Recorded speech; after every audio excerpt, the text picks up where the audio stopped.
Hello, thank you for coming out on one of the nice days here. I was expecting to be a little more sparsely populated. I'm Peter Payne with Center for Growth, which is an initiative of BCTIA, which is a virtual accelerator for tech companies that nobody's heard of because we don't really talk publicly about it much because we sign confidentiality agreements with all of our companies, but we do exist, so that's what we do. I'm here specifically, and I'm going to dive right into it, is the business model Canvas, which of course has been added as an optional component to the competition, the New Ventures BC competition this year. And we're going to dive right in. So it's the magic wand. So all you have to do is fill out a business model Canvas, and you're done. And all your problems with your business will be solved. Okay, so I get asked that all the time. No, it's not. It's just yet another tool. If you need a hammer and you're using a screwdriver, it's not going to work. What we're going to cover today is kind of a background of the who, what, why Business Model Canvas and Business Model Generation book came to be.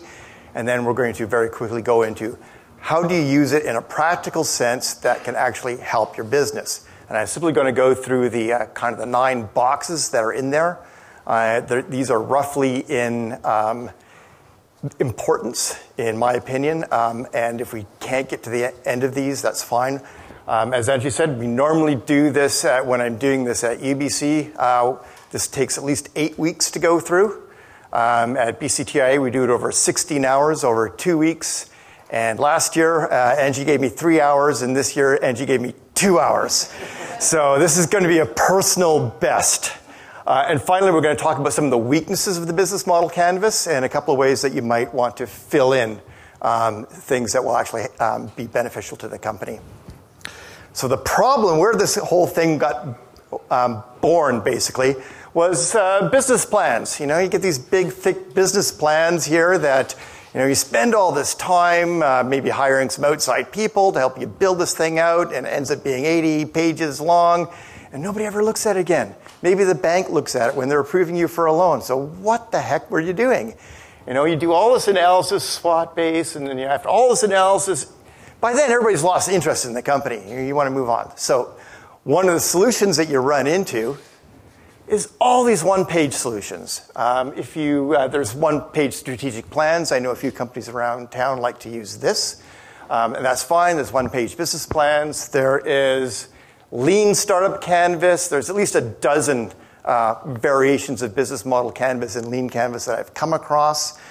They have advantages and disadvantages. Lean Canvas is very software-oriented, so there's some advantage to that. We're sticking with business model Canvas because where I am at BCTIA, we see clean tech, we see biotech, we see some pharma, we see gaming, and it's just, it works a little bit broader, so that's why we do that. An interesting one here that you run into more on the East Coast is this growth wheel. If anybody familiar with growth wheel? Ever run into that one? Okay, so he's not marketing it as well as he would like. This is a fellow named David Maddy who started a number of companies over the years. He's a Danish guy. And after he had launched, 5 or 6 companies and made a bunch of money, he decided he was going to lecture people on how to write the ultimate business plan. So he started doing these sessions in New York. And then somebody in an audience, just like this, said, did you write a business plan for any of those businesses you started up? And he was caught on that, right? He was just like, well, no, I didn't. So he had a big epiphany to himself. He says, why am I teaching these people to write business plans when that's never what I did to launch 6 successful businesses? So he went back and basically built something like a business model Canvas, which is something that we at Center for Growth looked at seriously as using for a tool, except that he charges for it and business model Canvas is free, and we're not for profit, so that's what we did. There are, of course, lots and lots of other options in there. You walk into Indigo or any bookstore, there's a massive business section. And somebody gave me some data. There's something like 1,100 new business books published every year. Well, how do you know which ones to read, right? You can't. You rely on people who have too much free time and read them all and say, okay, these 3 or 4 might be interesting. The other problem is assumptions. And we all tend to do this. And I mean, I live under a rock and I consider myself pretty well informed. Okay, this is very common And I love this Betriebsblind.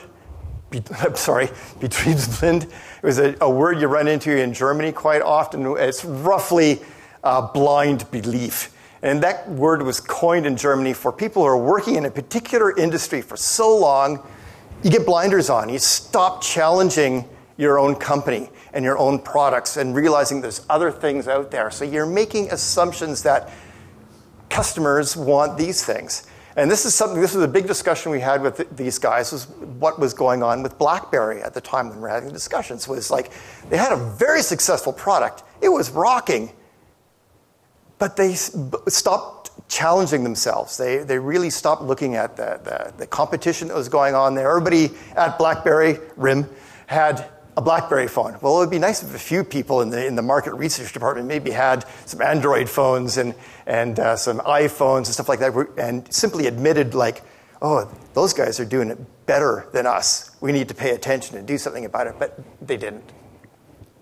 So the solution to assumptions is simple. You go to and ask. And it's amazing how many people, especially at the startup stage, don't want to do that. And it's because you're getting outside of your comfort zone. A lot of companies, and I don't know how many people in here are engineers. Show of hands, how many people are engineers? Oh, quite a few, yes. Okay, so quite often I find that different personalities are not comfortable getting out of the lab and just going and talking and shutting up and listening. So you get into this state of, you believe this is the right product and you just go with it, and sometimes it works.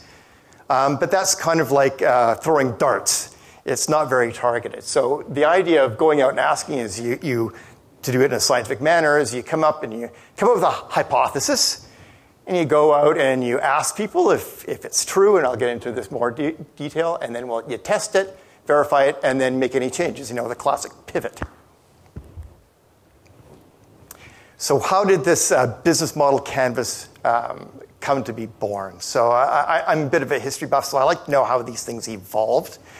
So this was a fellow named Alexander Osterwalder, and in around 1999, he was about to start his PhD at this university in Switzerland, and he wanted to study business models. And a lot of his supervisors were telling them, are you crazy? You don't need a business model. This was like coming up to the peak of the dot-com bubble, right? It was just getting ready to peak in around 2000. And they said, you don't need a business model. Those things are dead. You know what you do is you put up a website, you say, buy now, you're done. And he was actually, people were trying to talk about him doing this particular thesis. And he went, hum and haw. So it came very close to not being written at all. And he decided, no, I'm going to do this. So he started writing on this around 2000 and 2001 approximately is when the whole thing blew up. And all the people who were telling him, trying to talk about it went, oh, good call, Alex. Yeah, maybe there is room for an actual business model where you can figure out who your customers are and how you're going to make money after all. So it's about 160 pages long with a big bibliography, published it in 2004. And for people like me who like to go around reading PhD theses, because we have far too much free time on our hand, you will get through this document of his, and you'll come to figure 21. And if you read all these headings in here, and if you've looked at the business model canvas, you'll see that this is probably version number 1 of this. And then it just kind of grew out of this. The rest of the thesis was the book, Business Model Generation, but this became the canvas. You'll recognize value proposition, revenue streams, cost structure, value configuration, customers, relationships, and all these kinds of things. So what happened? Well, around after he wrote his thesis, he and his PhD supervisor, Yves Pigneur, right here, who was a visiting prof at UBC for a while, they decided they're going to continue this work, very academically at first, until, and they built a lot of collaborators, people, and they gave credit. So I give them credit for giving credit to all the people who gave them advice on how to build this thing out. One of them here, I thought he was going to be here tonight, Steve Thompson, a friend of mine who's in Vancouver, was one of the contributors. Steve, are you here? No? Okay. So I was going to send all the hard questions to Steve. But so they launched this thing here. They self-published it around 2009. I did find a document online earlier today, actually, that said there was a pre-version in 2008, but I've never actually seen a copy of it. So they did this and got it going on. So this is what it's looked like. Has everybody seen a business model canvas? Has anybody not seen a business model canvas? Okay, so there's a couple of people who haven't come across it. Well, it's a PDF. You search it on Google, and it's a free download, and you can look at it. Now, the print's really, really small. If you come by our office later, I do have giant printouts. You need to have it about this big to be able to read it. So this is what it looks like. There's 9 main headings in here. Some of them more important than others for early stage companies. Some of them tend to be focused on with the later stage companies. Really, the 2 key ones that I'm going to focus a lot on are value proposition and customer segments. Because if you get those ones wrong, all the rest of this becomes kind of an academic exercise. And if you can't find your customers and get them to buy, then really optimizing your cost structure is kind of a waste of time if nobody's actually buying your product. So this is Alex. This has become a whole industry on its own, this business model canvas. There are companies writing electronic versions of this that you can sign up for. Some are free, some are upgrades, some are share with your friends. This happens to be Osterwelder's version, Strategizer. And then there's online things in here. There's so many people doing this. It's its own bubble, really. And there's YouTube videos. You can go on there and look at them. They're in Spanish. They're in German. They're all over the place. So it's its own industry now.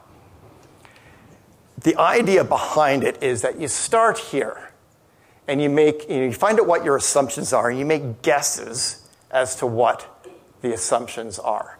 Now, I work with a lot of high-tech companies that are populated by engineers and scientists. So I call these hypotheses. And the nice thing about a hypothesis is that, anybody who's done a lot of science, a hypothesis is phrased in such a way that you can test it, right? That's the nice thing. A guess, can you test a guess? Well, you kind of can. But hypothesis, I'm a hardcore scientist, and I like to phrase it in a particular way. And all of these things are hypotheses that you should go back and test, even if you know the industry really well. Maybe especially strongly if you've been in the industry a long time and get this blend. So what's the evidence? Steve Blank, everybody know Steve Blank? Okay, Steve Blank runs around doing Lean Launchpad methodology and he's a collector of ideas. And one of the ideas he's collected was Eric Ries's Lean methodology, Lean Startup. You probably come across the book. And Alex Osterwelder's business model canvas, and he builds them all into his tools.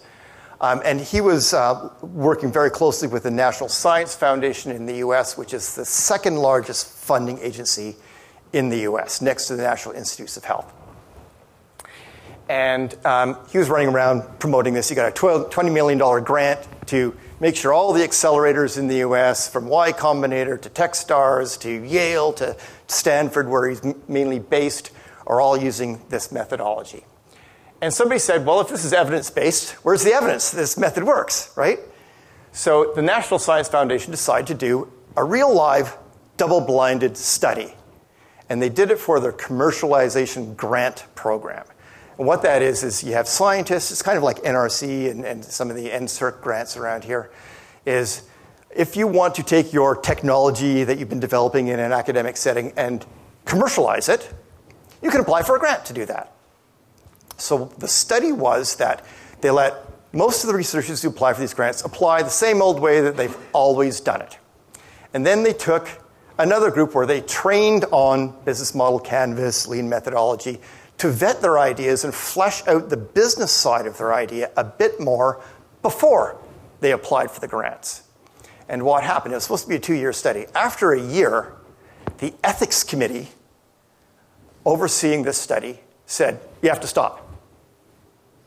And they said, well, why? Why do we have to stop? What's going on? What did we do wrong? Is somebody die? And they said, no, the people who are using the business model canvas are being funded 3 times more often than the people who aren't, because they've thought about whether or not it's really commercially viable or not.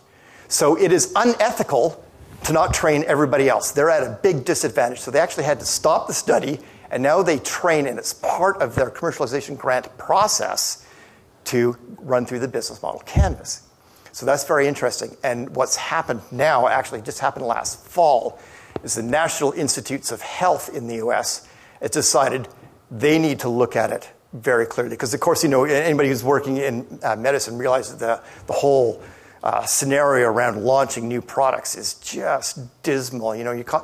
Roughly, depending on what study you believe, $1.6 billion to launch a new pharmacological agent that it gets into market, right? It's just horrible numbers, and the odds of getting it launched are very bad. So they want to vet these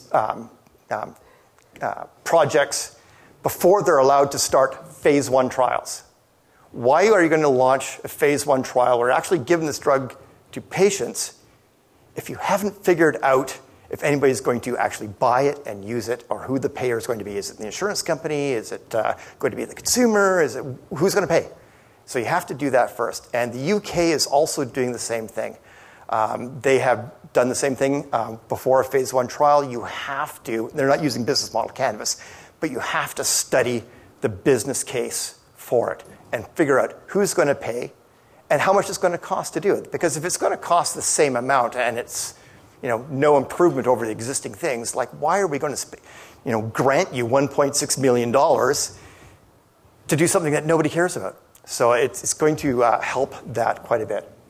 Another one, Intuit. Whoops, go back. Intuit is a company that I had a chance to talk to quite a bit about how they're doing it. What they're doing is they're using business. They ran a study themselves. They were launching new products in different markets. And they did controlled study, basically, launched them the same old way that they always did, and vet some of the projects with business model canvas, lean methodology. And they found that the ones that were vetted were more commercially successful than the ones that weren't. So they gave them a chance to kill some of the projects that were just not going to get off the ground. So they saved money, and they launched more successful products. At BDC, at least back east, at the Hyperdrive program, which is an accelerator program in Mississauga. And BDC, in order to give those companies a convertible note, they want to see your business model canvas. So they just want to get that high-level picture to make sure you figured out all these pieces, how they fit together. Now, in the full disclosure, the startup data is lousy. It's like, why are we giving this to startup companies? A few people have tried to do studies on this. The data is very poor. The National Association of Incubators and Accelerators tried to do a study a couple of years ago on, does this actually make the companies more successful? And the conclusion was, can't tell. And the reason for you can't tell if it works in the startup world is, well, you can't do a controlled study. There's so many things out there. There's the 12 different versions of it. There's the growth wheel. People are doing it in different ways. Some people are not using it at all. There's accelerators everywhere. Plus, there's mentor networks all everywhere. So you can't sort out the data. So it's a bit of an assumption.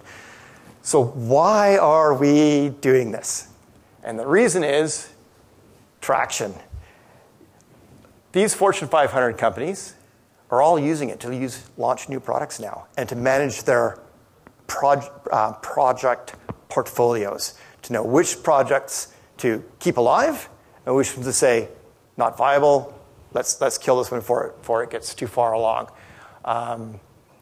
It's used by a bunch of these companies. Business schools everywhere are using it. It's translated all over the place. There's 5 million, last time I looked anyway, Canvas users worldwide. You're going to run into it. And people are using the terminology that is in the business model canvas. So if you're going to talk about customer segments, if you get nothing more out of this than using customer segments the same way that other people are referring to customer segments, you're going to be ahead. And it doesn't matter if for launching your own company, but if you start talking with these guys and they say, well, who's your customer segment? Or what's your revenue model? Or you go talk to investors. Everybody's familiar with this now. It is the flavor of the day, and it behooves you to be familiar with it. So diving right in. Okay, so has anybody used it for the New Ventures BC competition yet? Tried it out? 1, 2, 3, 4. Okay, a few people. Even though it's optional, very good. Okay, 4 out of 100. Okay, that's kind of a low percentage. But the rest of you can all go home now. These are the two most important things. So you can't have a value proposition without knowing who the customer segment is, right? It's pretty self-evident, but we like to not assume and make these connections. So if you're making a particular value proposition to a particular customer segment, it has to resonate with them. And we'll talk about product market fit, which is basically what this is. And if you've got a multi-sided market, your user is one particular group and the payer is another group, then you need a value proposition for both of those customer segments. So the example I had here was games for kids. So the user isn't the parent. The user is the kid. So what's a value proposition for the kid? Somebody. Go for it. Entertainment. Anything else? Yeah. All these kinds of things. Now, what's the value proposition to the parent? Free time, yes. Used to just sit them in the corner with a couple of rubber balls, say bounce these for a while, right? But that's valid, right? That is valid. My parents used to sit me in front of I'm dating myself now, to drop me off in the toy section of the store and go off shopping, right?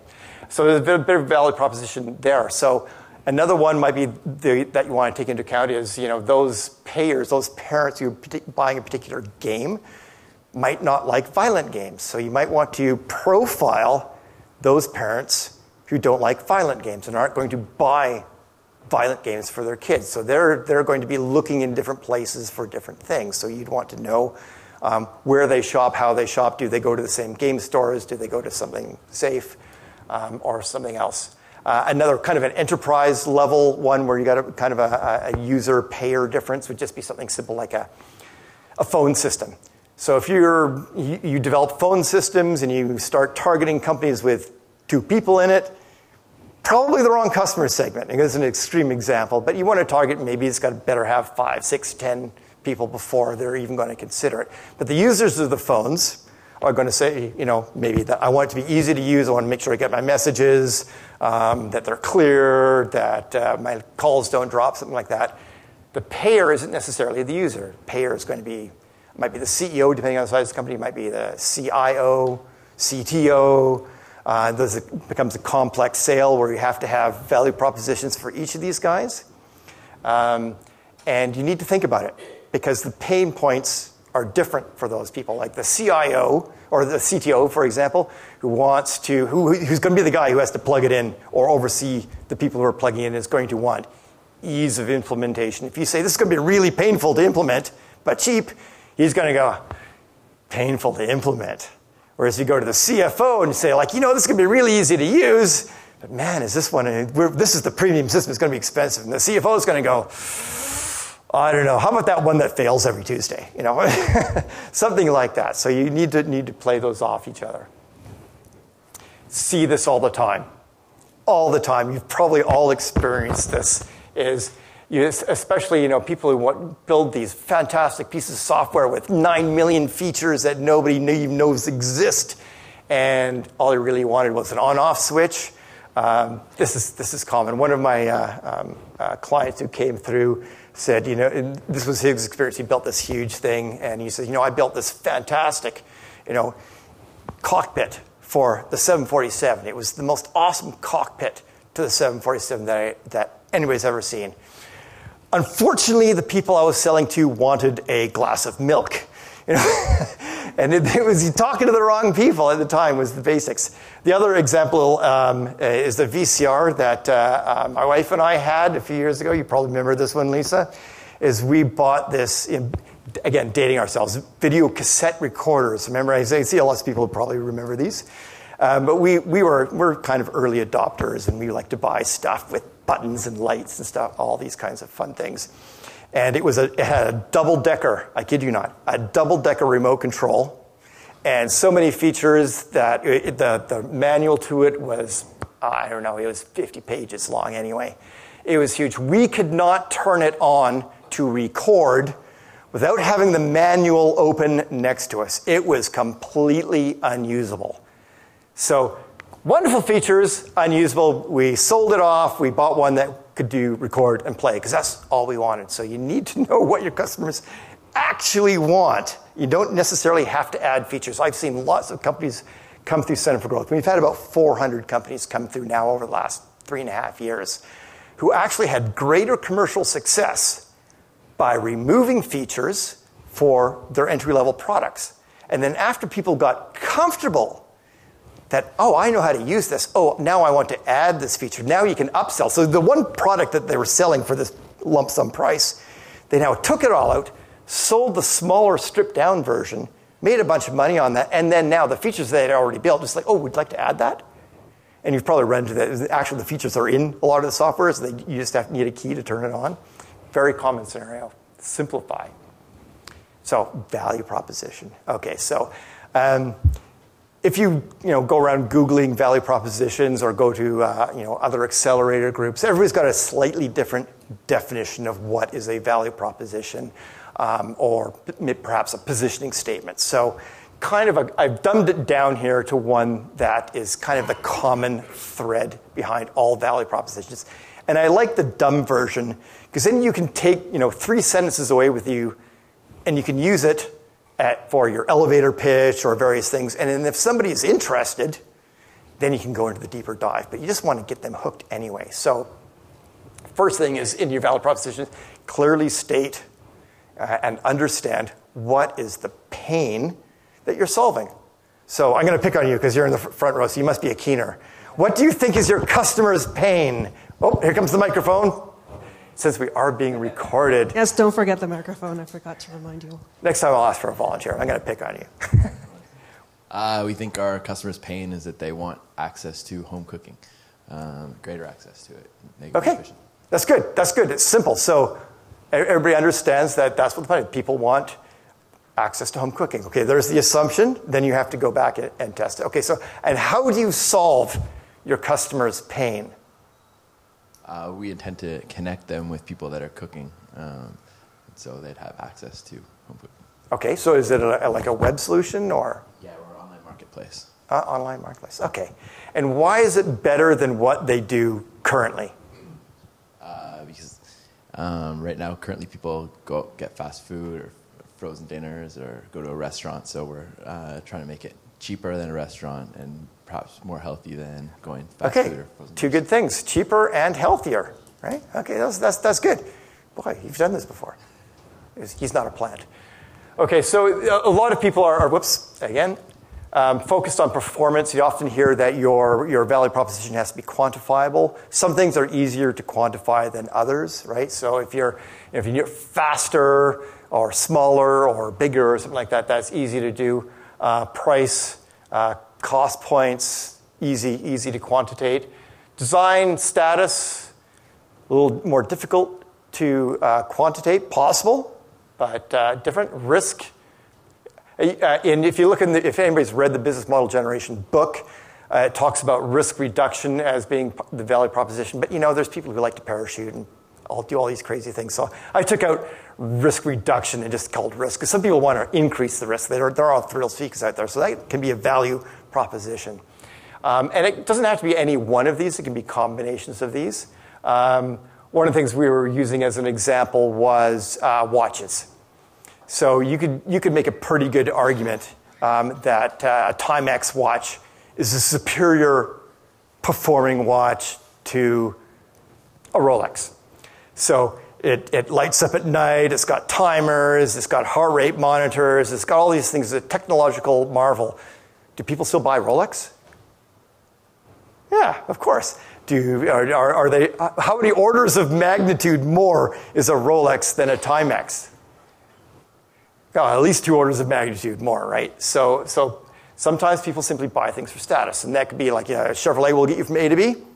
No problem. So will a Mercedes. Mercedes costs a whole lot more, but you're paying for maybe some design, some status things. There might actually be some features in there that you don't get. So all of these things can be part of your value proposition. Route to the value proposition. The bigger the pain, the more the potential value. So this happens to be a Wong-Baker Faces pain rating scale that we use for kids. who have difficulty expressing how much pain they're in. This is a very common medical tool. So you can imagine here. So if you go to your customer, and I encourage you when you're talking to your customers to find out how much of a pain. Ask them on a scale of 1 to 10, how big of a problem is this for you, right? If they keep coming back with something like that, you're going to have trouble selling to them. Because they're going to go, yeah, that's those nice to have things. But, I can live without it. Whereas in the extreme example for using a kid, if you're a parent and you've got a kid who's really sick and in a lot of pain, are you going to be going like, geez, that's $2? No, there's a lot of value to removing that pain, right? So same thing if it was a software solution, right? If this is a small pain, that was like, yeah, it's nice to eat healthy. It's nice for it to be cheaper, but you know what? I'm doing okay. You might have to tweak it or find different customer segments to really optimize how much revenue you're going to drag out of that, or go global very quickly to do it on volume or something like that. The example that, this is a new example for the people who've seen this presentation. A couple of victims back there who have been through the boot camp already have clearly come back for more, so I have a new story for you. GPS accuracy. So in my car driving around, the GPS in my iPhone is good enough. It's within 30 feet, give or take, right? I can find a parking space within 30 feet. Now, when I'm in my boat, and it's foggy, and I'm in water that I am not familiar with, and there's rocks everywhere, I'm going to pay for better accuracy. I'm going to pay a lot of money for better accuracy, because that's a much bigger pain. So again, the customer is the same, but the use case that I'm using it for is different. I'm willing to pay more. Again, it's about value. I know I harp about value versus price a lot, but there's a lot of people paying a lot of money for houses in Vancouver, especially. You will line up yourself for a huge down payment, and you'll make massive mortgage payments for 25, 30, 35 years. Why? Because you see value in having that. It might grow in value. It might be a nice location. It might be close to schools. There's a bunch of values you can associate with that. It's not so much the price, other than you have to be able to afford it. On the other hand, the same people who own these houses are going like, geez, 99 cents for an app? I'm not paying 99 cents for an app. Why? It's not that they don't have the money. So they don't see the value in that particular app. There's other apps out there that might be $70 that people will pay for because there is value, right? So no value, no customers. Value, customers. And one of the things we ran into at a meeting of a bunch of people who run accelerators was, what about the ones who don't have customers, haven't figured out their revenue streams, have no revenue model at all? You see these a lot. They make the news typically. Twitter and things like this. They're in the news all the time. So who is their customer? Their customer is not the classic customer. Their customer is the bigger investor. The next biggest investor, that is their customer. So they position themselves to be acquired. And it has nothing to do with necessarily providing value to the users other than drawing enough eyeballs to their website. So that's a whole new category that you see, and you see in the news all the time. It's just hilarious. We call them value propositions now, but they've existed forever. The terminology we use changes with time, and with the next generation will be a new book. We'll call it something else probably. We used to call them positioning statements before. So I just want to show how timeless this is. So this was a real example. So a sailing ship from San Diego to Honolulu currently takes 12 days, which is too long for many travelers. So what's the pain? Yeah, it takes too long. It takes too long. So our new steam-powered ship reduces travel to 6 days. What's the value proposition? Saves time, exactly. And if you get seasick a lot, that's an even stronger value proposition, right? In addition, the ship requires less crew and fewer supplies. So not only do we have a value proposition to the user, we have a value proposition to people who run fleets of ships. And we're only 3 sentences in, right? This trip on our ship only costs 10 pounds more than a sailing ship. So that happens to be about 1 week's salary, circa 1880. My son made me show my work. So the idea here is that it's more, but there's value. So there's a certain segment of people who, getting there a week earlier is important. They're willing to drop an extra 10 pounds. There's people who get seasick. They're willing to drop an extra 10 pounds to save 6 days of being seasick. There's people who run shipping companies who would rather not have so much staff, would rather have to not supply the ship for 12 days. They only want to have to supply the ship for 6 days. Big value proposition for them. And that's 4 sentences. You got a value proposition. Now if you got a customer and they say, okay, now tell me more. How does this exactly work? Then you can go into that, but you can dumb it down. There you go. You got your elevator pitch at the same time. Normally, I make people do a lot of work in these workshops. So in the interest of time, all I want you to do is plant this in your mind and go back and do this later and get it down to express your customer's pain. See if you can do it like Todd here did it brilliantly in a sentence. Because you need to be able to dumb it down to grandmothers, people who are not in the sector, to see so that you can kind of toss out who are the interest people. Explain your solution. Can you do it in 1 sentence? I'm sure everybody here can do it in a 60-page document. That's not the hard part. The hard part is getting it down where you can tell somebody you meet at a function like this what you do, why you should care very quickly, and why is it better than the current solution. Now, often I hear people say, there is no current solution, there is no competition. You hear this all the time. There's always competition because apathy and doing nothing is competition. I have one client right now who ran headlong into this, launching this. There's nobody else who would think it was really a disruptive technology. They went out there and said, hey, look, this could potentially save your life. Fantastic. There's nothing else out there doing this, right? This is going to do it. And everybody went, or I could do nothing and just do it the same way I've always done. You haven't got enough proof there to convince me. You're going to have a bunch of data. So doing nothing is a really big competitor quite often.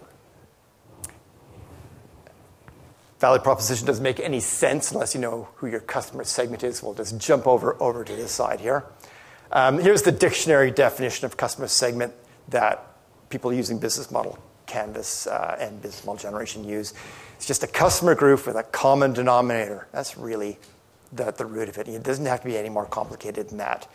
And how you break it down by geography, income levels, behavior, demographics, whatever, in general, doesn't matter. You have to figure out what makes sense for your business.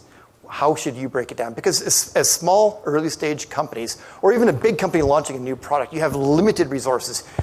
You can't sell to everybody all the time and do these giant marketing campaigns and shotgun approach and hope somebody comes at you. You have to make some hypotheses, go out and test them and find out who is actually the buyer. I had one client last year who was going after a particular customer segment. It made perfect sense that this would be the target sector that they were going to go after. The group had money to pay. They had a particular pain. And they went out and started talking to these people and saying, so would you buy this? At the end of the day, nope. Would you buy this? Nope. Would you buy this? Nope.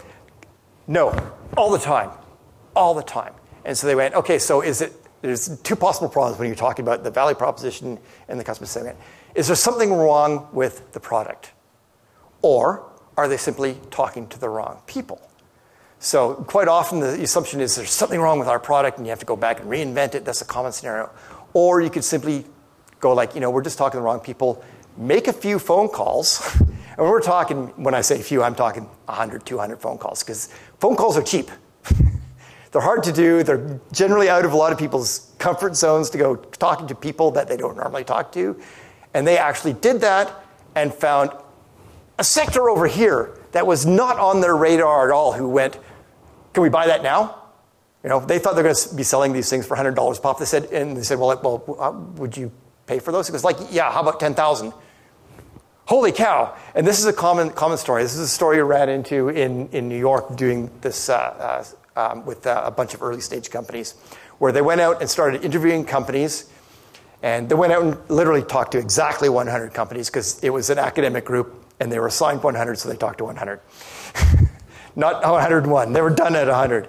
So they went out and they came back and we said, okay, what were the results? And they said, well, 97 people said, no problem, we'll pay $10 a month for that. Oh, good, okay, so you're going to sign those people up? He says, we're thinking about signing those people up now. What did the other 3 people say? Didn't make any sense. These guys were crazy. We won't even talk about them. He said, no. Humorous. What did the other 3 say? And they said, well, those 3 guys said we'd pay $10,000 a month. Literally, it was $10,000 a month. And they went, and like all the kind of the mentors in the room went like, what is common about those 3 that is different from those guys? Go find more like that. Do not sell at $10 a month to these other guys. Take that off the table right away, right? So it ended up saving them a lot of pain to launch their company because all of a sudden they found customers who had, they're way down this pain demographic. And they went, oh, that's a big pain. Yeah, we'll pay dearly for that. It solves a big pain. So it's not always a problem with your product. It could be just who you're talking to.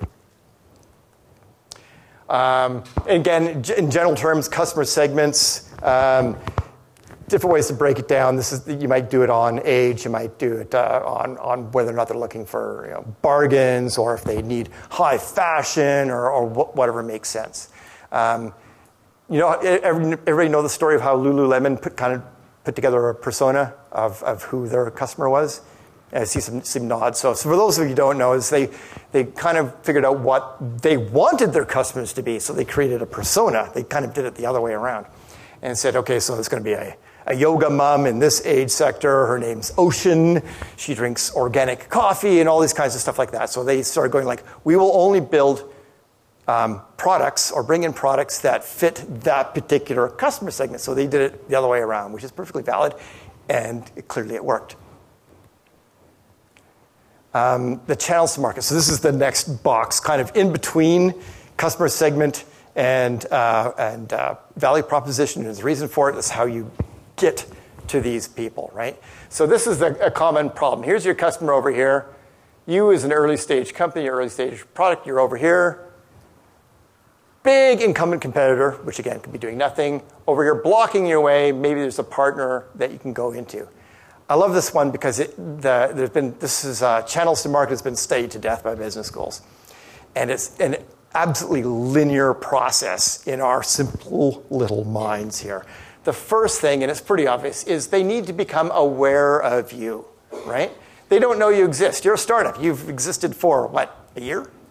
They don't know you're even there. How do you get to these people, know them about them? So this is where you want to really understand the persona of your customer really, really well. So that's one of the things you want to do is you want to build this out. Where does this person look? Okay, so it looks in fashion magazines, doesn't watch TV, likes fine dining, travels by air, doesn't garden, et cetera, et cetera, et cetera. So if you're doing something here, after this customer, are you going to be advertising on bus stops? No, you're going to be wasting your money, right? It's like they're not looking there. You can't, at this stage, you can't change their behavior. You have to find out what they're doing as part of their normal day and get in front of them so they can see you. That's how you build that awareness. Next thing is evaluation, and we all do it. And it doesn't matter if you're buying a car or if you're looking at software, you start looking at the check marks, which one does what. And I was, back in the day, I was skeptical of this until one day I found myself buying green socks. And I picked up 2 pairs of green socks. I was going, I don't know, geez, kind of like this material here. It's like, but this, this pattern here, I don't think it's. I was evaluating socks. We do it all the time. You're buying a jacket, a car, whatever. It's so automatic that we don't do it. So what you want to do for your customers, because you know they're going to do that once they become aware of you. If you advertise, what are they going to do? They're going to go look at your website. And they're going to look at you. And you don't want them to leave. You don't want them going off, well, let me go Google other solutions like this. You want the evaluation to be right there in front of them so they stay on your website and don't leave. Do the evaluation for them. Don't let them leave your website. They leave, chances of them coming back is very, very low. Get them sticky. So you see lots of strategies around that. You'll see these kinds of things. It's like, click on these things. This is why it's better. Or you see grids. We have these features. These guys don't have these features. It's a very common strategy. Why? Because it works. So consider it. The other thing, if you got something really complicated, you might want to do a dumbed-down version. You might want to have if you have a really complicated solution, you might want to have a white paper if it's really technical. Do that, make it very credible, and don't let them leave. They may leave, but you want to keep them coming back. Do the things like download our white paper, give us your email. So at least you got them in your database. You can go back and catch them. Don't let them get away. The next thing is purchasing. You want to let them purchase once you've launched, obviously. And I kid you not, I've seen so many companies come through who've done their regulatory approvals, got their ISO, even medical. They've got their FDA approval. They're ready to go, and I go to the website, and it's selling to consumers, and they have no way to buy it. None. There is no buy now button. They haven't thought about it at all. And I called them up, and I said, so where do I buy it? And they went, oh, right. And it's really, really common. There's all these different scenarios depending on who your customers are. Again, you don't want it to initially change their behavior. If they buy a solution like yours from a competitor, or if they're replacing it, give them a way to buy it that they're used to. If they're used to paying PayPal for something like that, make sure you got a PayPal for it. So you want to, when you're talking to your customers, find out how they pay for their existing solutions. Bigger things, it might be a PO. So have a PO system in place. That would be good. My favorite thing in the world now is pre-orders, especially for early stage companies. People will buy stuff that doesn't exist. And they'll do it for big, big dollars. People buy vaporware all over the place. So the one that Lisa and I run into all the time is our kids buying games that are probably not written yet. It's like, oh, don't worry, this will be ready in 6 months. We're out $60 right away for something that is total vapor. But it's not just games. The Kickstarter, Indiegogo, all these crowdfunding sources. These are people testing. I love it. Testing to see if there's a market before you build it. And you get money to do it. It's brilliant. It's absolutely brilliant. And it doesn't stop there. There's a big housing development going up down the road from us. Big condos, luxury condos, beautiful things. They go for, $2.5 to $3.5 million for these condos. People put down $1 million to get on the wait list for these things. The hole wasn't even dug in the ground yet. Brilliant. So don't be afraid to do that. It's a wonderful way to find out if you're talking to the right people, advertising the right people with very little risk. If you put it up there and say, this is going to be ready in 6 months, stay tuned, and nobody cares, you need to make some changes. The next thing is, this is simple as delivery. So everybody uses software. Pretty simple. Used to be you had to worry about packaging, burning CDs, getting them into retail stores. Now pretty much everything's SaaS, downloaded, done. Anybody who's hardware, early stages, especially early stage, is going to be a lot of personal network trying to sell through your network to get those first early customers. Then you move on, you might need an inside sales force, outside sales force, depending on what it is. Just things to think about. There's costs associated with these things. Transaction platform, do you need to be in a retail setting, a wholesale setting, whatever? A lot of people selling through Facebook and Pinterest and all these things. Lots of vehicles to sell, depending on where the customers look. So if your customer's spending a lot of time on Pinterest, there are mechanisms in place where you can go into Pinterest and go, see that? Oh yeah, click buy. Partnerships, whatever makes sense. Especially if you're a little company selling into big enterprises, they don't know who exist. You might want to partner with somebody that they do know. The bottom line here is always be customer-centric. Make their experience fantastic. Especially, you want all those early customers to be like, this was the best thing that ever happened. Your cost of sales is going to be outrageous, but you do not want your first customers going, that blows. And then start blogging about it and telling their friends that this is really a crappy thing, to stay away. You want all those first customers to be champions. Last thing, after sales. Now, this is all over the place. I let this run off the screen on purpose because whatever makes sense for you. The extreme examples are all sales final. You run into those. Come in there, here's the bargain basket. Come in here, buy this. It's got the 5 and 5, warranty, 5 seconds or 5 feet out of the store. And after that, you're on your own, buddy. 30 days free support. Certainly in software, you see a lot of 14-day free trials, various things like that, because you want to get them on the hook and then give them a lot of support during those 14 days. It's a great way to add revenue as well. Apple's famous for this. You buy your basic computer, you get your 90 days warranty, but if you want more warranty, it's another $120 or whatever it is now, right? You can pay for higher levels of service. So the way to find that out is to go ask them. So again, in the interest of time, I usually make everybody do this and report some examples here. Does anybody I know, I'm going to pick on, volunteer. Does somebody want to say what their awareness plan is? Do you have a plan to get in front of who you think your customer is?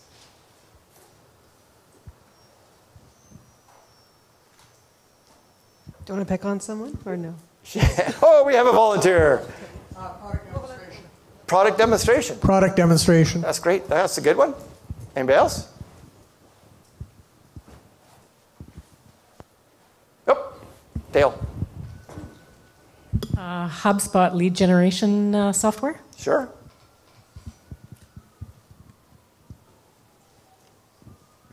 That's good. It's not a quiz. It's okay. I don't bite much. Oh, I do bite. Oh, Dale's saying I do bite. Okay, so basically this is, again, go back when you're looking at your business model canvas. Just start thinking about it.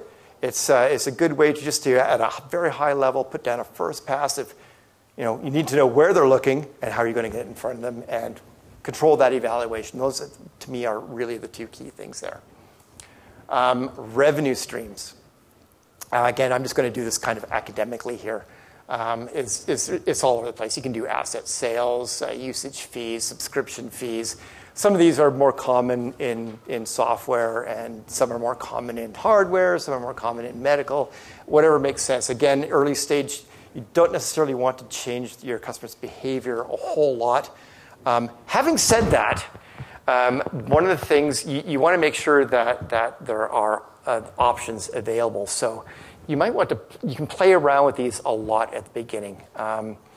For example, this happens in medical devices a lot, where different hospitals or HMOs or whatever have different rules around how you can buy, what you can buy, and how they can pay you. Right. So this, again, none of the boxes on the revenue or the business model canvas are in isolation. There's a lot of interaction between these two. So I don't like to put things into the bins.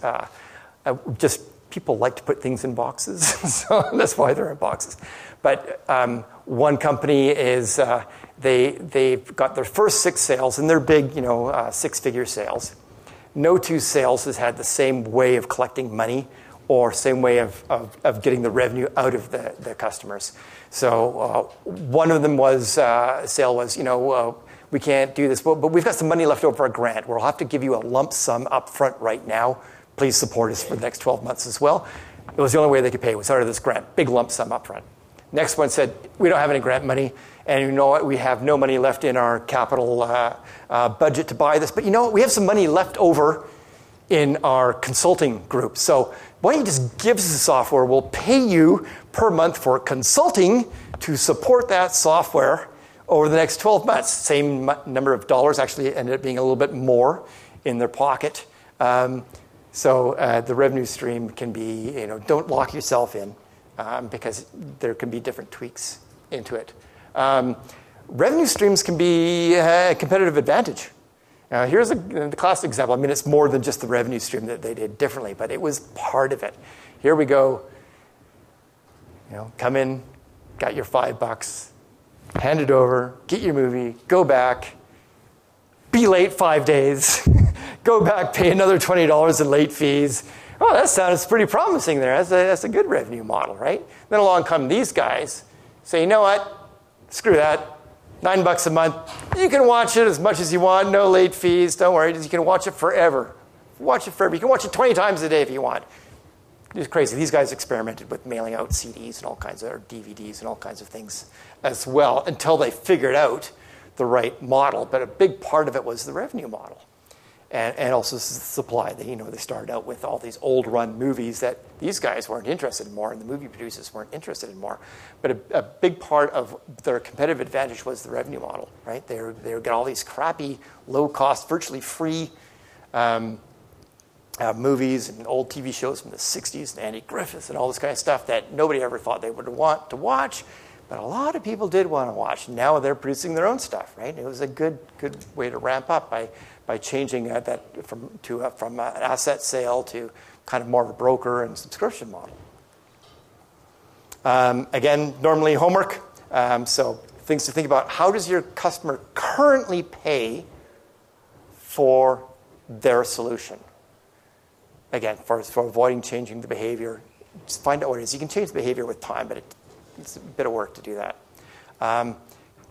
Collect the information. How much do they pay? Do they have a limit? Again, my experience is mainly around medical devices for that. How would they prefer to pay? And the club who's heard of Club Penguin? Okay, so the Club Penguin story it's historical. It was some dads up in the Kelowna area. They were tired of the kids going onto the web and being flooded by ads for Barbies and who knows what, and wanted to have a safe haven for their kids to play. So they made a password-protected kind of site where the kids can go and play. The kids were all into penguins at the time, which is why it's penguins. No other reason than that the kids said, we like penguins, right? March of the Penguins came out that year or something, I don't know. And it grew, and more parents in the area and kind of who were connected said they wanted to be part of this, and realized that they're losing money having servers, and they're actually spending a lot of time building penguin characters and environments for them, stuff like that, and go like, we need to generate some revenue to do this. How do we do this? So they went and talked to a bunch of consultants around there who all said, well, you sell advertising space on your website. He said, no. Well, that's exactly what we don't want to do. What we're going to do is we're going to do a subscription. All these parents are going to have to pay a monthly subscription for their kids to come play on this safe site. And everybody's going like, you're nuts. Nobody pays to play with penguins. You advertise to them. And they went, no, well, that's what we do. We don't care. We don't really care if this thing takes off or not. So they did this. Guess what? A lot of customers, it's a bit of a luck story really, but a lot of parents wanted their kids to be in a safe environment where they're not flooded with advertising all the time. And it took off. And then they sold to Disney for whatever it was, $600 million or something like that. It was a wonderful story. And then how much will they pay? And how do you prove that you'll pay it? Well, you ask them.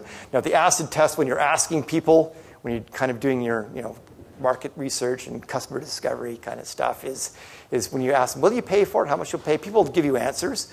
People will tell you all kinds of fairy stories, right? People will lie, and they don't think they're lying. They think they're being nice. They're giving you an answer. You want, oh, yes, I'll pay for that. The real test comes when you say, what's your MasterCard number?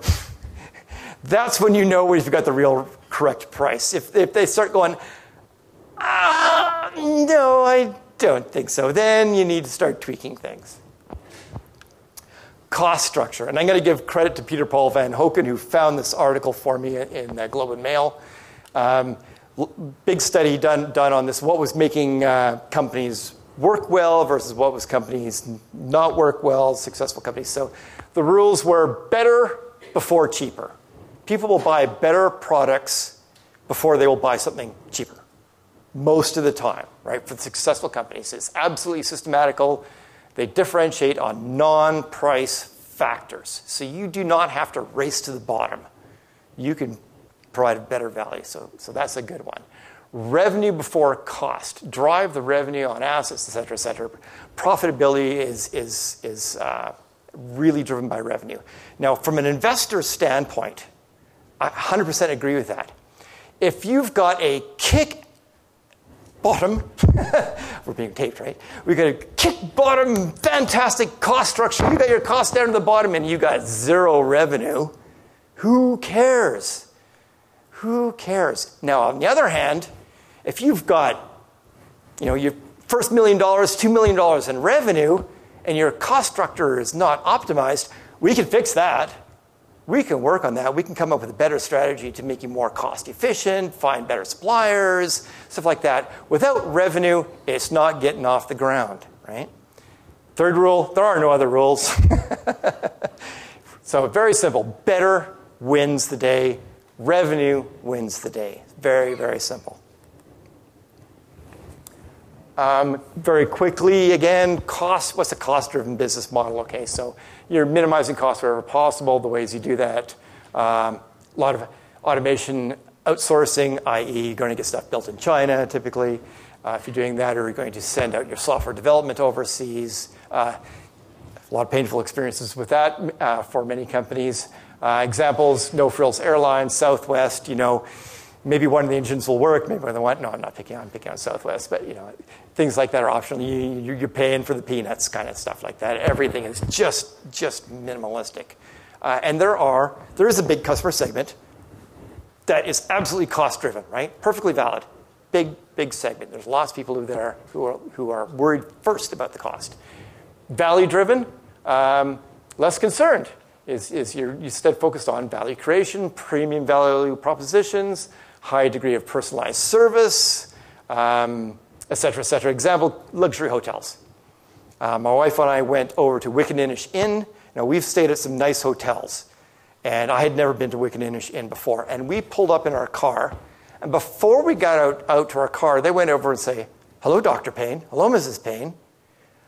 How do they know our name? I don't know. They researched. That was the level of service that we got. It was unbelievable.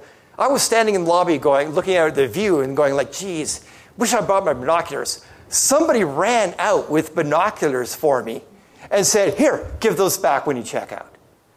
That is a high level service. Yes, we paid for it, but it was very, very nice.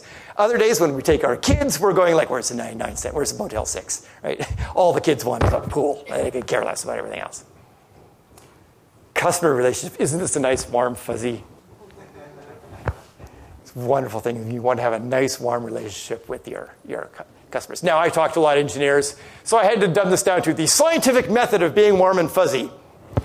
So you want to tie this in. So a hypothesis of being warm and fuzzy. Our customers require live 24 hours a day, 7 days a week service. Now there you got a testable hypothesis. You go out and you talk to a bunch of people. Do you actually need 24/7 service? You call them, and again, I was talking to engineers at this time, so we had a P level for what is the confidence level. There's easier ways to do it.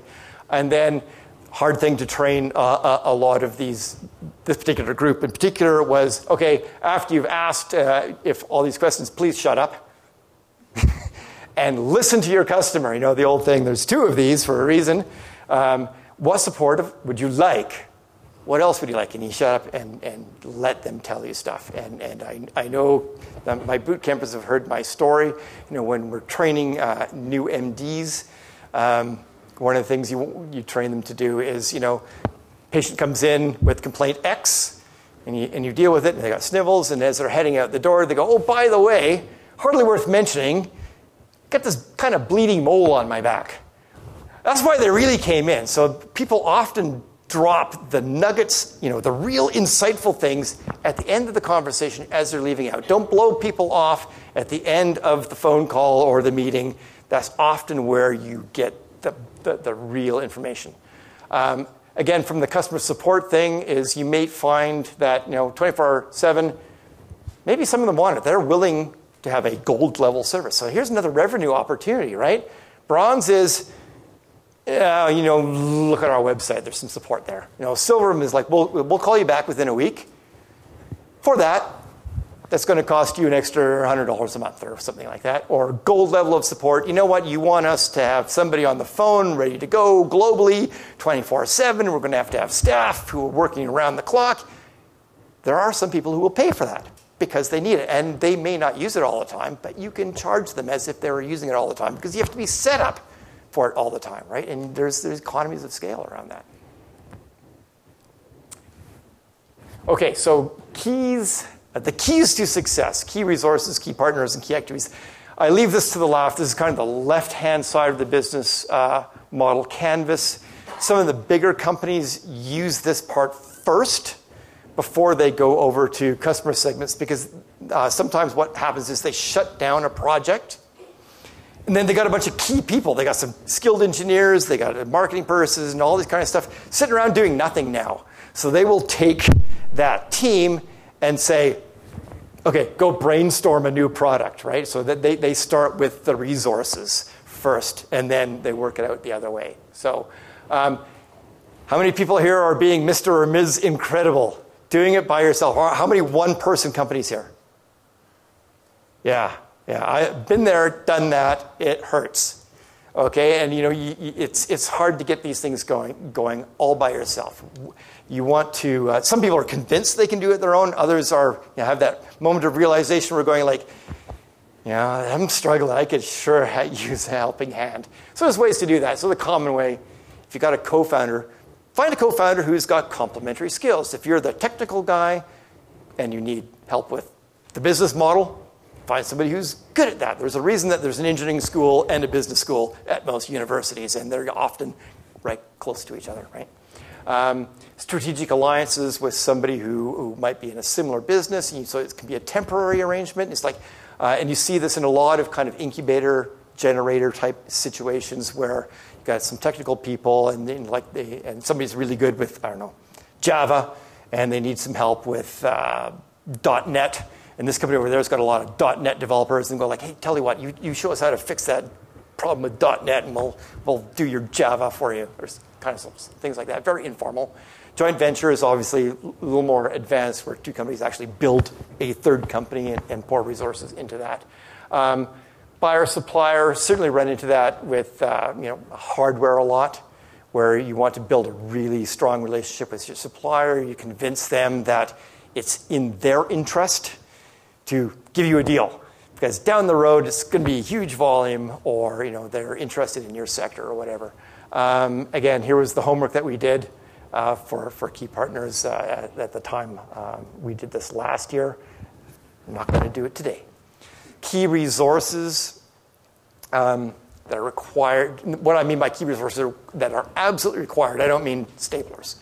Unless the stapler is critical to your company, you build staplers or something. But physical buildings, equipment, servers, just things to document in your business model canvas. Maybe you don't. A lot of people are running their companies, out of the kitchen or garage, is the classic things. That's fine. If you don't need the building now, don't do it. But it's certainly not something you can list under your assets yet. If you've got a building, there you go. It's an asset. And equipment, servers, things like that.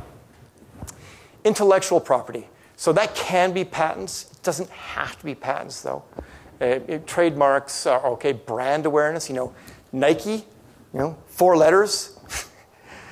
You would think that would be, where's the value in that? Well, you could try and buy the word Nike and find out how much that word is worth, right? It's worth a whole bunch of money. So building out your brand is why there's marketing people. Build your brand that creates value in your company. Customer databases. This is so common now. And you see these acquisitions that have been happening in like the last 4 or 5 weeks. Again, companies, no revenue model, but they've got 40 million people looking at their website. And when those 40 million people at their website, they collect all their demographic information. That becomes very, very valuable to Facebook or Google. So those guys come in there and write big checks, billion-dollar checks for those databases, because they want access to customers, because then they turn around and talk to their people who are buying Google AdWords and ads on various spaces, and say we've got a whole bunch of information. We can help you target your customers more effectively, because we know all about these people. We know how often they tweet. We know what color shoes they wear, all that kind of stuff. We know what blogs they read. Wonderful stuff. Human resources. Simple. People often forget this, but certifications, experience. I certainly have a lot of companies who keep a professional engineer, a PENG, on staff simply because they need a PENG on staff to sign a bunch of documents. And that's about all that person does in some of these companies, right? There's value in having those pieces of paper around your name. Experience, as my hair gets whiter and grayer all the time, I have a higher appreciation of the value of experience now. Just going simply for the standpoint of please do not make the following mistakes. I made those already. Please make new mistakes. Good thing there. Connections, you often will hire people who've been in the business for a long time because they got, again, I'm dating myself, a Rolodex. They can call up Joe Blow because they know them personally and get you in the door for a meeting. Good channel. Financial things, again, just write these things down. Very high level in your business model canvas. You just have a record in it. So like, do we have some cash on hand? For the employees, if you get to the point where you might have a few employees, do we have a share pool in place? Some things you may not want to put on your key resources for general consumption. Again, we're not going to do the work here right now. Key activities. I think this is pretty much the last one, except for a couple of examples. So then we'll have time for questions and discussion. So what activities is, again, stuff that must happen to move the business forward. A lot of philosophies about how you qualify those things. But if you've got a bunch of customers out there saying, like, we want to be beta testers, and we want to be beta testers next month, what do you want to do? What's your key activity? Get your beta ready, right? So you're going to pour, everything else is a distraction. Get that beta out there, get those customers on board. Excuse me. That's problem solving. This was for a bunch of service companies, but it's not exclusive to the service companies. And the work I normally make people do is like, okay, so like when we're doing our boot camp is list, and it only can be 3 or 4 things that you must get done in the next 30 days. And then we do it again for 90 days. Things that must happen or you are stalled. So those are the things you want to put on your business model canvas. And just an aside here on business model canvas, I prefer having these big sheets, and we have some at the BCTI office if you want to come by. I'll figure out how much I'm going to charge for them later. But the nice thing about having a big piece of paper on the wall is you can't ignore it. There are all these software solutions, but software can be ignored, right? You can close it. And then you forget, I'm doing it. But if you got a big piece of paper on the wall next to your desk, and it's got all these things that you said you're going to do that you haven't gotten done, it's hard to ignore. And it's hard for your team to ignore. Back in the day, when I was working with a project manager who was a project manager for a big nuclear power group, and refused to use Microsoft Project. Absolutely refused. Wanted a big piece of paper in the lunchroom, a part of the lunchroom that everybody walked past. Why? For exactly that reason. You walk by and you go, oh, that's my name. And everybody knows it's your name. And everybody knows you haven't done it yet.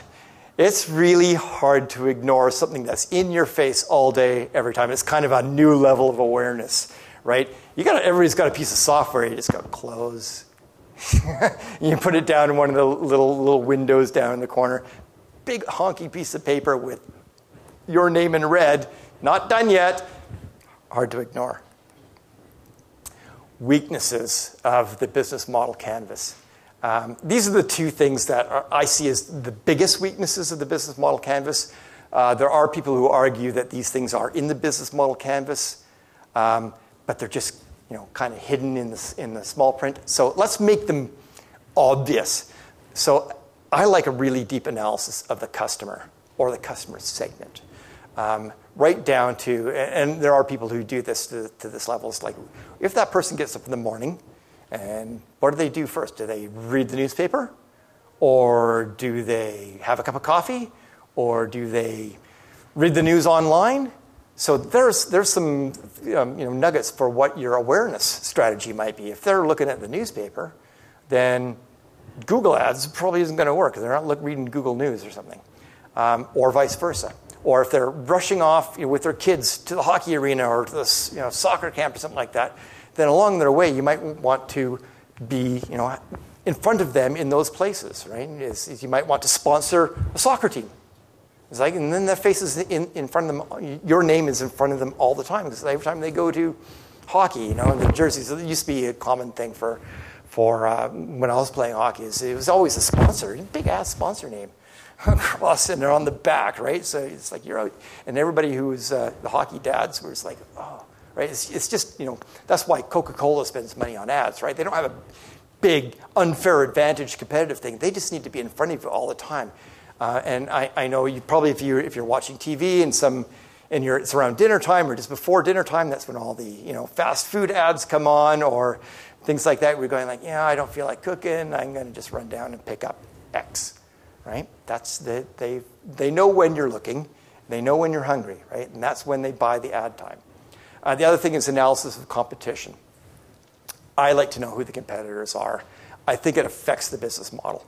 If you go on Alex Osterwelder's blog, which is called Business Model Alchemist, he actually blogs about why competition is not part of your business model. I couldn't possibly disagree more. If there's a big elephant competitor out there that might roll over and crush you, you should know.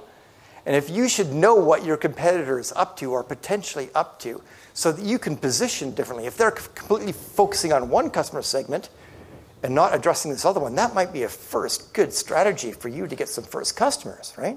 Go after those underserviced groups, right? That's why a lot of companies will go into developing nations first to get that traction, get some revenue going, and prove the model. So the ways to solve this is, and I know that for the customers, at least Steve Blank is recognized this, and he started implementing as part of the Lean Launchpad method, doing empathy maps or day in the life of these. And what an empathy map is, you may have run into these. It's the business model empathy map. You'll see it on his website. I will not subject you to my videos. It's especially this one. This was really for the medical people. It's really kind of a downer. But it's the Coles Notes version of this is, when you're working in a hospital and you're trying to be upbeat and positive, stuff like that, and people are coming in the door. These are real people, and they got stuff going on in their lives that is not good. And that might be true for your staff as well. And you might have somebody who's like really upbeat. They just got married or just had a kid or something like that. They're all keen. And you've got, little kid and mom come in, and they're visiting dad for the last time. They are not in the same mood. And you need to be empathetic to your customers. And the Apple example here is the same kind of thing. You go into the Apple store, and this is a great experiment to do, is you go in there and you start challenging the geniuses. And you listen to the way they use words. They will never say, if you say, my computer keeps crashing, they will not reflect back to you, oh, your computer crashes, let's fix it. No, they won't do that. So it unexpectedly ceases to function. They will avoid all these nasty buzzwords, right? And so that's one of the things that you can do here. So basically, I'll give you a little example of one of these things. Empathy map is what is my customer thinking and feeling. So here's an example here. I'll just go through this quickly.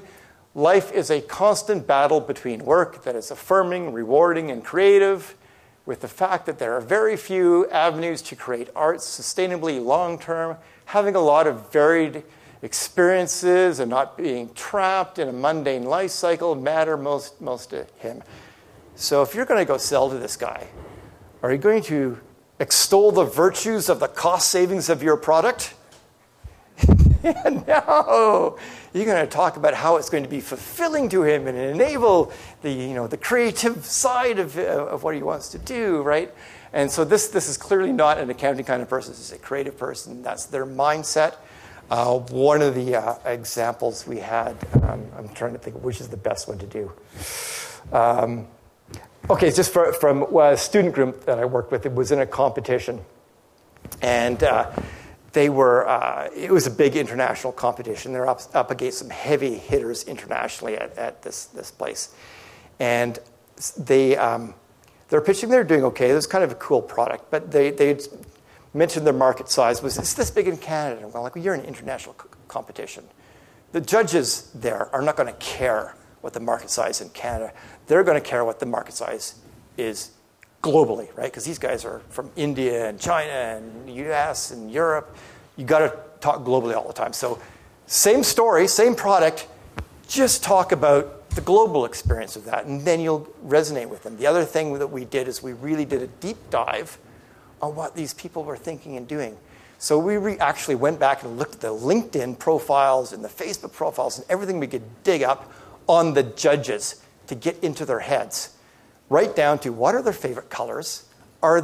Do they have a formal demeanor, or are they relaxed people? We found pictures of them, and we found all the judges there were very formal. And a lot of the student groups going and competing with these guys were very casual. So we got the student group dressed up, blue suits, blue ties, conservative.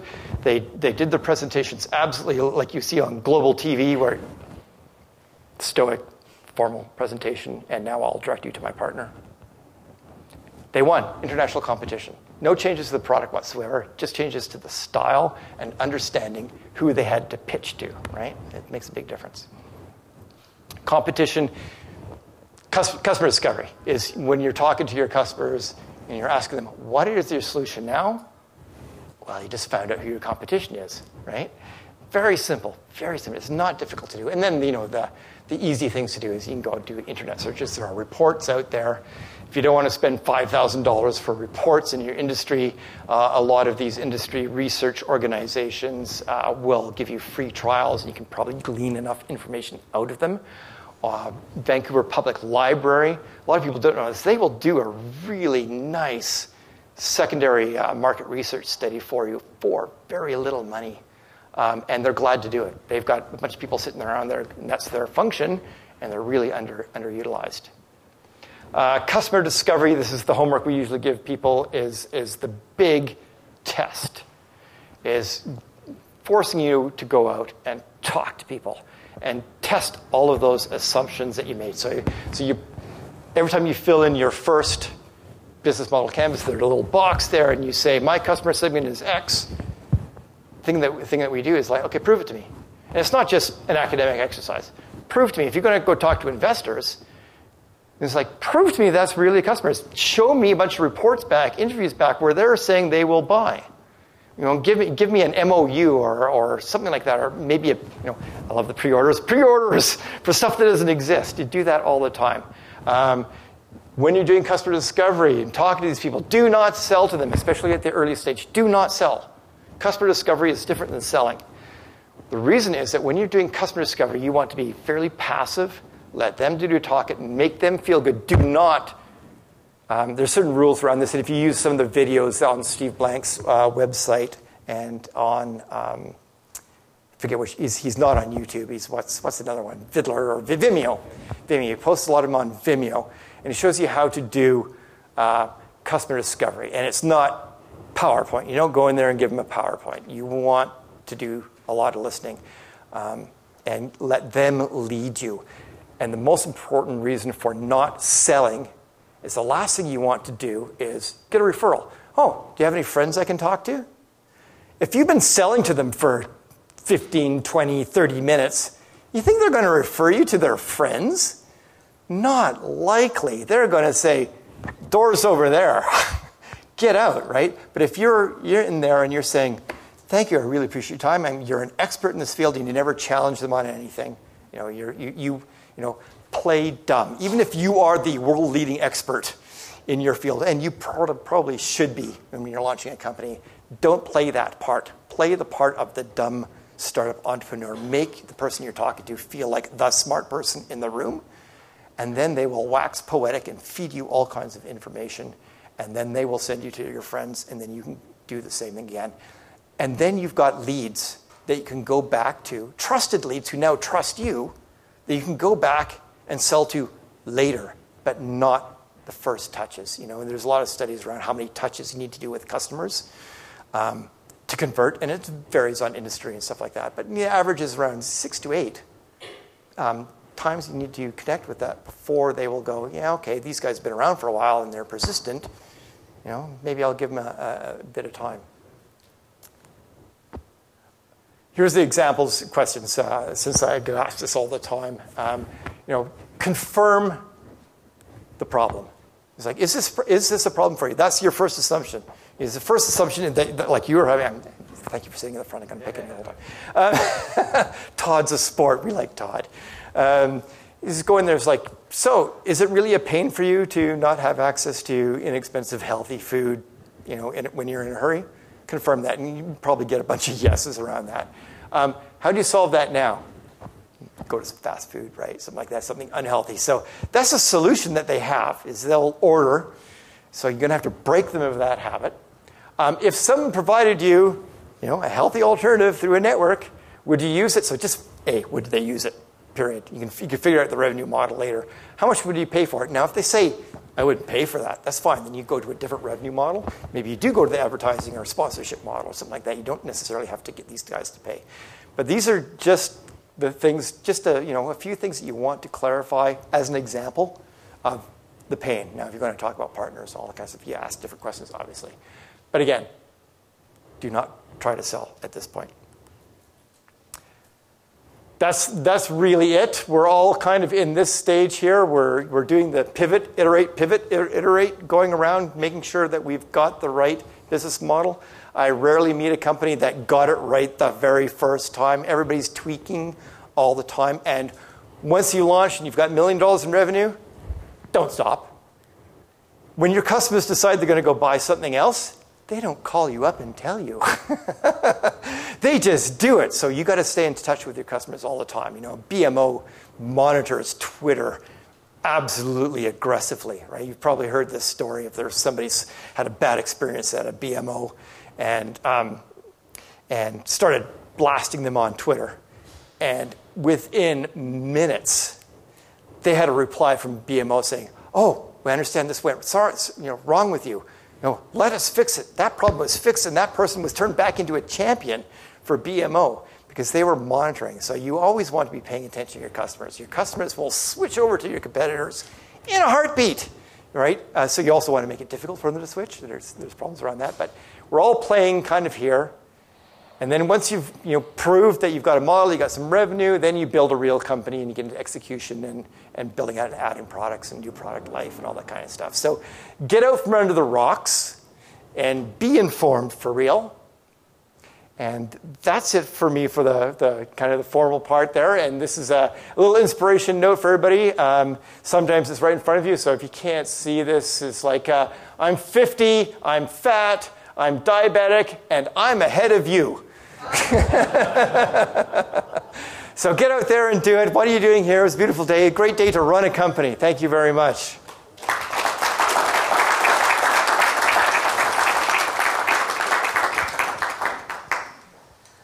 So questions, anyone? I'll bring the mic around. Hi there. What have you learned about companies or products that create behaviors that didn't exist before? Like, for example, texting apparently came up originally. The people who invented texting were using it for emergency broadcasts, and then no one was really thinking of sending them to each other. That wasn't on the radar. Or I don't know, Instagram, were people waiting to send each other pictures that didn't exist before. How do you apply this methodology when the behavior might not be part of what exists? Right, exactly. So the behavior kind of exists, and you're just modifying it a little bit. It's if you're texting, and now you're going to Instagram, you're texting with a photo. So it's not a big leap. It is an iteration, and there's a lot of those around there. It's disruptive, but it's kind of an organic disruption that happens with time. There is kind of a pre-existing scenario around it. The other, to build on your example, and I agree totally with it, the other one that comes up all the time is, when YouTube was launching, right? Nobody got it right there, but Picasa and all these photo sharing things existed. So they were going like, no video sharing thing existed. But so they said, well, it's like Picasa, but with video, right? So it's kind of the next step. And everybody went, oh, yeah, I get that. That's kind of cool, right? And there's a few other examples like that. So, yeah. Got a question here. So you mentioned about the iterative process of this model. How frequent do you recommend companies do that? Well, the things that happen to decide, the three things happen are, A, you ran out of money and you can't iterate anymore. That happens very often. B is you simply run out of motivation. You just get burned out. And C is you find the right fit. So if you iterate one of those things is going to break eventually until you find the right customer, or you run out of money, or you just go like, I'm not doing this anymore. Those are really the three options. If you iterate often enough, you're spinning. Or the pivot. If you pivot so fast, then you're spinning. So there is no number. There is until you find a product market fit and start making some money, but you don't stop. Your product needs to grow. Your product has a finite life cycle, and you need to be ramping up the next thing. You need to have version 2 ready to go. So there's product management issues that come into that. Thank you. Someone up here? Okay. It's going back to question number 1, but would it make sense to apply this model for services like Instagram or Facebook again, back in the time, before it was advertising driven? Yep, that's a great question, because that has come up with people running accelerators. I went to this basically 2-day workshop with Steve Blank on, it was all for people who were running accelerators, and that was exactly one of the questions that came up from the academic groups, and it was Yale who brought up the question. He said, like, if they were coming through the program, would you have failed them? And that was when kind of the idea of, their customer isn't who we thought it was in the traditional, business school sense. Their customer was the next level of investor. And then where the value was in the database, not in how they were going to generate revenue. So that's exactly the question that came up, and then why this new class of companies that are simply built to be acquired. Sorry, I'm just going to give it back to question 1 here. If you're in a situation where you have multiple value propositions and you have a difference between the payer and the user, and you're in a situation where the market hasn't experienced a product or service like this, it's a new space, where do you hone your focus to when you have a payer and a user and you have value propositions to both? Yeah, common challenge as when you're getting something, especially if it's something disruptive. The first focus really needs to be on the payer. You can massage or create users easier than you can create payors. So that would focus my value proposition around them and testing it with them. Is that kind of going in the direction you want? Well, I can give examples to negate that. Sure. But just because if you are the payer and you say you're only going to pay based on an adoption level that you witness, then there's no paying if you don't have the base of the users. But if you're going to users who don't want to participate if there's no recognition or whatever the service may be, you're stuck in the middle where you need the adoption, but someone else is doing the paying. So kind of like if you're launching I'm going to use a game example. If you're launching a new game and nobody knows it exists, so why am I going to pay for it? Or something like that. Something like that. Okay, so that comes down to you need to create buzz around it to get that awareness and generate excitement around it. And there's a lot of, it's basically marketing strategies at that point to get everybody on board. And then it starts to snowball a bit, and then it grows out of that. So you want those first champions. And I agree, though, getting those very, very first people on board to use it is the hard part. Nobody wants to be first. I have a picture up in my office that says, "Change is great. You go first." And that's the mindset, right? Is if you've read Crossing the Chasm, they have this nice graph, and there's those, the guys who are the innovators, guys who are bleeding edge. They'll buy it simply because it exists and use it, and they can be hard to find. You have to go around and find out where those people hang out. And the high risk, if it breaks, I'll tolerate it and play with it. The current example that I'm involved with a lot is 3D printers, right? These things are all kludged together. It's not being built by Canon yet, right? It's MakerBot and assemble it yourself, and it's all these really early adopters who are willing to twiddle and they'll tolerate it if it doesn't work half the time, and they'll fix it, and they create these open communities, and they'll do the fixing for you, which is a whole other thing, especially around software and these 3D printers. And you need to support that. PMC Sierra kind of did something like that in the early days when they were a tiny little startup company. Is they created a big open source user group, and everybody went, well, what's this thing doing like? And who's running this? And it's like, oh, we're just doing this. Don't worry, everybody's welcome. Come on. And they ended up setting the standards for their own products and running their own community around that. So that's one of the strategies you can do. Is you become the de facto standard. Find those bleeding edge guys who will tolerate pain. Your alpha testers, basically. Often they won't pay. They will, it's like, I will be your alpha tester, and you let me, break it as much as I want. But don't worry, I'll tell you how to fix it later. What's your product? Okay, you don't have to tell me if you don't want to tell me. That's okay. Excellent. Thank you. Thank you very much. Anything else? Okay. Yep. Oh, there's one more.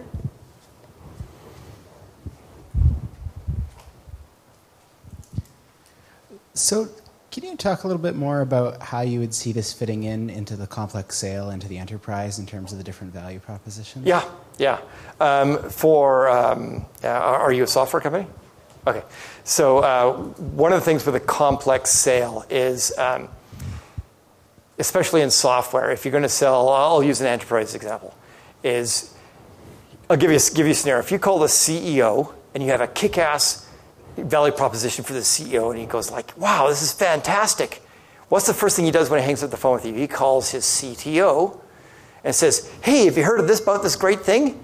And if the CTO hasn't heard about you, what's the CTO going to do? He doesn't want to look like an idiot. He goes like, never heard of these guys. They're probably a bunch of crap. To pay no attention to them. You're done, right? So you need to typically work bottom up and have a value proposition and brief the CTO, for example, in that scenario, and so that by the time, the CTO is going to be interested in, like they have a bunch of time constraints, and they always complain about lack of budget and no time to implement all these kinds of stuff like that. So their pain typically is, how easy is this thing to implement? So you want to warm them up to that, and after the CTO starts getting it and goes like, yeah, okay, kind of stuff like that, but I have no budget to that. So now you got to find the guy who has the budget, which would be the CFO, CEO.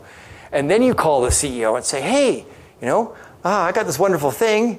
And then the CEO goes, oh, that's fantastic. Hangs up the phone, calls the CTO and says, hey, I've heard of these guys. And they go, oh, yeah, that's fantastic. Yeah, I've heard of these guys. I've been talking to them for quite a while. I know all about them. Okay, so now you've sold kind of that complex sale.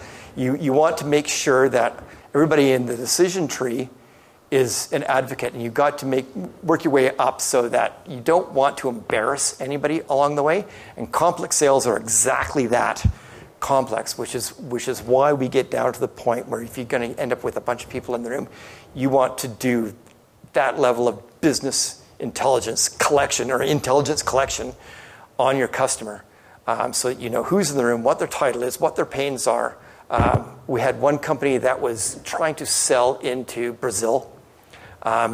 And basically had two companies they're going to talk to. And the one company they're going to talk to, it turned out there was just no way they're going to do it, because the guy they had to convince to buy, ultimately, had just made a bad decision previously and got burned. So he's back into, I'm not taking any risks mode, right? It's like, wrong guy to talk to. He's not ready right now. The other person was, young Turk, wants to climb the corporate ladder, be a hero, willing to take a lot of risks. He hasn't been burned yet. It happens to everybody. But he was willing to take on new, exciting technology and take that chance. So that ended up being their channel. But we had to do that level of research to find out what was the history of these guys, who were their friends, how did they climb the ladder. I mean, it was a lot of work to figure that out. But it was worth it ultimately for a big enterprise sale. All right, well, thank you very much, Peter. Thank you.